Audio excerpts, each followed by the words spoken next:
Number 840 High Street in Epping. My name is Robert Ozzimo. I proudly represent the company of Harcourts, Rata and Co. I'm joined here today by some of my award-winning colleagues in blue. Should you require their advice, please feel free to approach either Vlahos and of course Mr. Jim Vlahos and Leon El-Assaad, who's inside at the moment, but both of whom you've had the opportunity to meet throughout the marketing campaign. Guys, let me share with you the following announcements which are in place to help you bid and buy with absolute confidence here today. The auction will be conducted in accordance with the rules and any additional conditions that are made available for inspection before the start of the auction. The auction rules permit an auctioneer from accepting bids or offers for a property after the property has been knocked down to the successful bidder. The vendors have a reserve price as the auctioneer will indicate bidders on request. The law prohibits false bids, prohibits major disruptions by bidders and prohibits bidders attempting to prevent others from time, at which time the vendor will provide the lucky buyer with vacant possession of the property. All in all, quite a straightforward contract. Everything's in there, everything's quite clear. Buyers, with my highest recommendation, what we offer for your consideration and competition here today. Here, the heart of Epping at 840 High Street on this service road where we've got easy access to all of that infrastructure that you only need to look up and down High Street to notice. Easy access to a plethora of shopping, including local shopping and of course Pacific Epping just a short distance away. Easy access to transport, bus in front of your door and of course a short walk to Epping Station, providing simple access into the city. Good quality schools abound in the surrounding streets. In terms of location, when we speak about Epping, it hardly gets more central than this. And when you're investing in Victoria, make sure you invest in location, and we offer that in abundance here today. Add to that a comfortable home, comfortable as it is, but plenty of scope for you to add your own touches on throughout the years, or consider perhaps the possibility of redevelopment subject to council approval, of course. Either way you look at it, what a great opportunity for the first home buyer, what a great opportunity for the family, what a great opportunity for the investor, or perhaps the builders and developers among us here today. If you would like to take advantage of that opportunity, get the sold sticker on the board. Right now, buyers, is your time to do just that. Where can I see a fair and reasonable starting bid for number 840 High Street? Who'd like to start us off, buyers? I don't mind the call. I'm in your hands. Start me where you like. This is your moment, your time, an opportunity to show the competition at the keys at 575 now. 575, bit light on, but we'll go with you at 75. At 575,000, perhaps round me off to 6. At 575 and the bid's here at 575. At 575,000, fairly been offered at 575 the bid, looking for 600 in the rise. At 75, got. At 575,000, got to be 6 now. At 75 the bid once. At 570, 600 now, and welcome cert, 600 even money there. At 625, can I say? At 610, I'll shorten my stride and get you involved, back involved at 10, and same courtesy at 10 if you like. At 610,000, make it 20 now. At 610,000, bid there, one bid not enough for you here today, sir. At 610,000, at 610,000, fairly been offered 20 surely. At 610, at 610,000, bids here at 10. At 620 now. At 620,000. Bids back there, 20, 30, no, got to be 10, sir. Can I say 30 now? At 630. At 630,000, 40 the call. At 630,000, fairly been offered at 630 the bid. At 630,000, once. At 630 done. At 630,000, 40 got now. 640, 50 if you like, at 50 now. At 650,000. At 600, was that a nod, sir? Bid? No. Yeah, I thought you were nodding at me in approval of a bid. At 50 now, 650,000, fairly been offered. Don't let it stop you, so you can come in any time. At 50 the bid. Bid's there, against you at 50. At 650,000, fairly been offered. At 5, I'll take the 5 and the same courtesy at 5 if you like, at 55 there. 60 now. At 660,000. At 660,000, small bids help the competition come along. Big bids show the competition, hey, the keys belong to me. At 60 now, and the bid's there. At 660,000. At 660,000. 680. At 680, a great bid. At 680,000, that's how you buy. 680, don't let ski off, so it's just a big bid. You can make one too, I'm sure of it. At 680,000, the bid's there. At 680, the bid. At 680,000, fairly been offered now. At $680,000 the bid. For the first call, at 680,000, are we done? At 2 at 682, at 682,000, at 682,000 the bid's here with a small bid, sir. Respond with a big one, I suggest. At 682 and the bid's here. At 682,000, fairly been offered at 82. At $682,000 a bid, bid's there. Opportunity with you, sir. One bid not enough. At 682 the bid once. At 682,000 all done. Second call at 682 the bid. Done. 83 now at 683 at 683,000. 683 the bid and bids here at 683. At 683 fairly been offered at 683 the bid. Against your bid at 683 now. First call at 683,000. Done. Second call at 683. Done. 85 now at 685. How about 90? 86 at 686. At $686,000 now. At 686. Only the one bid here today, sir. At 6. We'll see after. You're going to see after? I'm not here all day. At 686. Bids here. At 686. Fairly been offered. At 686,000. First call. Second call. Third, final call at 87 now, at 687, at 88 now, at 688, at 688, lucky 8's at 688, at 68, is that a half or no? At 688,000. I always interpret it as money, sir, at 9 now, at 689, at 689,000, surely that can't be the limit, at 689,000, make it 90 now, at 689 the bid, bids here, once at 689, second call at 689, third and final call, 689,000, done. Finished at 90 and welcome at 690,000. At 690,000, Leon, can you just run inside and get instructions for me, please? At 690 the bid. At 690,000, bids here now. At 690, we're going to find out if the keys are here too in just a moment. Leon seeking instructions. At 690,000, fairly been offered at 690 the bid. First call at 690. So if Leon comes out and says we're on the market, you want it to be on your bid because that means you'll have the keys at that point. At 690, the bid's here. At 690,000, fairly been offered. Can I say 91 now? At 690, first call, second call, third and final call at 690. Can I confirm that bid at 690,000? Bear with me one moment. I'll seek some quick instructions. I'll be back with you momentarily. Thank you.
Well, bye. Thanks for your patience.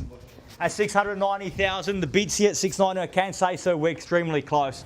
We're not quite there just yet, but I can say to every other buyer here today that we are that close, that if you don't take advantage now, show me your interest. If you have come to buy, you must show me your interest now. I cannot entertain your interest, cannot entertain your offers after the auction. That right belongs only to the highest bidder. They're at 691 as it stands. At 691,000, next time you'll see us or the highest bidders as we put the sold sticker up. No chance to buy then. At 92 now, at 692. At 692,000. At 692,000, can I say 93 now, sir? At 692 the bid. At 692,000, fairly been offered now, 692. At 692,000, bid here at 3 now, 693. At 693,000, fairly been offered. How about 95, sir? At 693 or 700 even better. At 693 the bid. At $693,000 the bid. Bids here. Once 94. At 94 now, 95. Make it quick, sir. 694. At 694,000. At 694,000. Fairly been offered at 694 the bid here. 95 if you like. 700's better. At 694 I have. At 694,000. Fairly been offered once at 5. At 695. At 695,000. At 695,000. At $695,000 the bid. Are we all done? All finished? All silent, out at 695,000. Bid there now at 95. So we're extremely close. You won't see us after the auction. We'll be walking out, putting the sold sticker up with the highest bidder. That's how close we are. Now's the only time. 96,000, fairly been offered now. First call at 696, all done. Second call at 696,000, done. Finished. Third, final call at $696,000 a bid, all done, all finished. At 97, at 697,000, at 697,000, fairly been offered at 697 the bid. At 697,000, bid there. What do you say? 97, point to the end of the auction. Need to know now. Bid me now, if ever, hold your peace. At 697 the bid. Bid's there. Opportunity to purchase at the vendor's reserve is there. At 697, if you come to buy, show me now. At 697, first call, second call, third, final call. $697,000 the bid. Done. Finished. Silent and out at 697. What do you say, sir? 500. At 500, 697 and a half. 697. Easy bid to beat, sir. Take me to 700. Might be their limit at 697 and a half. Can I say 700 in the rise? At 697 and a half now. At 697,500. Fairly been offered now. At 697, 500. Bid there. Opportunity with you. At 697 and a half. First call at 697 and a half. Done. Second call, 697, 500. Done. Finished. Third. Final call at 697,500. All done. All finished. Silent. Out at 697 and a half. Do I have your absolute best, sir? You're definitely done. Thank you very much for your bidding here today. At 697 and a half, how about over here? Any more in the tack? No, definitely done. 697 and a half. I'll tell you what, sir. Give me one moment. I need to confirm that bid just one more time. 697 and a half. I'll get some quick instructions and I'll be back soon. Thank you.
697.5. Bid with you, sir. As I said, only dealing with the highest bidder after the auction. So you have come to buy. Show me now at 697,500. First call at 697.5. Done. Second call at 697,500. Done and finished. Third, final call, 697.5.